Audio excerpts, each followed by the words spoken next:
गण गणपते नमः। गणपती बाप्पा मोरया हा जयघोष का केला जातो? सर्वत्र गणपती उत्सव सुरू झाला आहे, तर गणपती बाप्पा मोरया हा जयघोष का निघतो? 64 कलांचा अधिपती असणारा गणपती बाप्पा समस्त भक्तजनांचा लाडका बाप्पा आहे। महाराष्ट्रात गणपती हे आराध्य दैवत आहे। कोणतेही काम सुरू करण्यापूर्वी गणपतीची आराधना केली जाते। अगदी लांबच्या पल्ल्यावर प्रवासाला जाताना देखील आपल्या तोंडून गणपती बाप्पा मोरया हा जयघोष निघतो। पण गणपती बाप्पा असं म्हटल्यानंतर पुढे मोरया हा शब्द का येतो, असा प्रश्न बहुतेकांना पडत असेल। गणपती बाप्पा सोबत मोरया का म्हटले जाते याविषयी फार कमी लोकांना कदाचित माहिती असेल। गणपती बाप्पा सोबत मोरया शब्द कुठून जुळून आला यामागे तब्बल 600 वर्ष एक जुनी कथा आहे। गणपती बाप्पाचे परमभक्त मोरया गोसावी महाराष्ट्रातील पुणे शहरापासून 15 किलोमीटर अंतरावर असलेल्या चिंचवड या भागातील ही कथा आहे।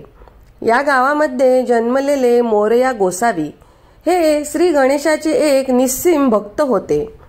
मोरया गोसावी प्रत्येक गणेश चतुर्थीला चिंचवड पासून दूर 95 किलोमीटर अंतरावर अष्टविनायकांपैकी एक असलेल्या मोरगावच्या मयुरेश्वर गणपती मंदिरात दर्शनासाठी जात असत। पुढे ते याच ठिकाणी स्थायिक झाले। सतत 42 दिवस तप करून त्यांनी गणपती बाप्पाला प्रसन्न केले होते। मयुरेश्वर गणेश मंदिर महाराष्ट्रातील अष्टविनायक गणपतींपैकी एक आहे।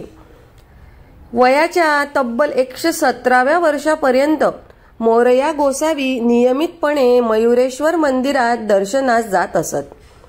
परंतु पुढे वयोवृद्धापणे त्यांना मंदिरात जाणे शक्य होत नव्हते। आपल्याला देवाचे दर्शन होत नाही या विचारांनी मोरया गोसावींना वाईट वाटत असे आणि ते नेहमी दुःखी राहत होते।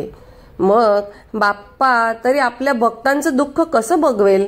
मग एके दिवशी गणपती बाप्पाने त्यांना स्वप्नात दर्शन देऊन सांगितले की उद्या तुला मी स्नान करताना दर्शन देईल। दुसऱ्या दिवशी चिंचवडच्या कुंडामध्ये मोरया गोसावी स्नानासाठी गेले। कुंडामध्ये स्नान करून पूजा करत असताना त्यांच्या ओंजळीमध्ये एक श्री गणेशाची एक छोटी मूर्ती हातात आली। गणपती बाप्पाने स्वतः त्यांना दर्शन दिले होते। पुढे हीच मूर्ती मोरया गोसावी यांनी मंदिरात स्थापन केली। काही काळानंतर मोरया गोसावी यांनी समाधी घेतली। ही समाधी देखील या मंदिराच्या जवळपासच आहे।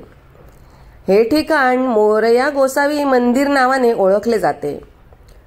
बाप्पाचे निस्सीम भक्त म्हणून मोरया गोसावी यांचे नाव गणेशाची अशा प्रकारे जोडले गेले। लोक फक्त गणपती उच्चार न करता गणपती बाप्पा मोरया नक्की म्हणतात। पुण्यातील याच गावापासून गणपती बाप्पा मोरया बोलण्यास सुरुवात झाली आणि पुढे देशभरात गणपती बाप्पा मोरया असे म्हटले जाऊ लागले। सर्वांना गणेश उत्सवाच्या खूप खूप शुभेच्छा। माहिती आवडली असेल तर माझ्या चॅनलला सबस्क्राईब करा, व्हिडिओला लाईक करा। ओम श्री गणपते नमः।